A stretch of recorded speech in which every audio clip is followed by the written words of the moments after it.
ये खबर पेशावर से, जहां पर ख्वाजा सरा की नाज़ेबा वीडियो सोशल मीडिया पर वायरल करने के खिलाफ पीका एक्ट के तहत मुकदमा दर्ज कर लिया गया है। ख्वाजा सरा के मामले में खैबर पख्तूनख्वा की तारीख में पीका एक्ट के तहत मुकदमा दर्ज हुआ है। ख्वाजा सरा की दरख्वास्त पर थाना हश्त नगरी में मुल्जिमान के खिलाफ मुकदमा दर्ज कर दिया गया। मुल्जिमान वीडियो के जरिए ब्लैकमेल करते रहे, ये बयान दिया है ख्वाजा सरा ने पुलिस को। इस बारे में आपको बताएं कि उन्होंने कहा कि मेरी मुल्जिमान उनको अपने साथ ले गए, उनकी नाज़ेबा वीडियोस बनाई गई और उसके बाद उन्हें सोशल नेटवर्क्स पर अपलोड भी किया, जो बाद में वायरल हो गई। इससे उनके खानदान की साख और इज्जत मजरूह हुई।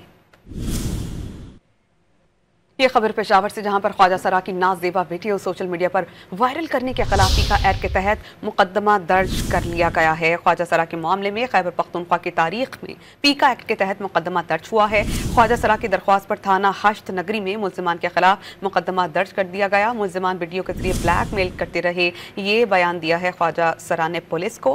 इस बारे में आपको बताएं कि उन्होंने कहा कि मेरी मुल्जिमान उनको अपने साथ ले गए, उनकी नाज़ेबा वीडियोस बनाई गई और उसके बाद उन्हें सोशल नेटवर्क्स पर अपलोड भी किया, जो बाद में वायरल हो गई। इससे उनके खानदान की साख और इज्जत मजरूह हुई।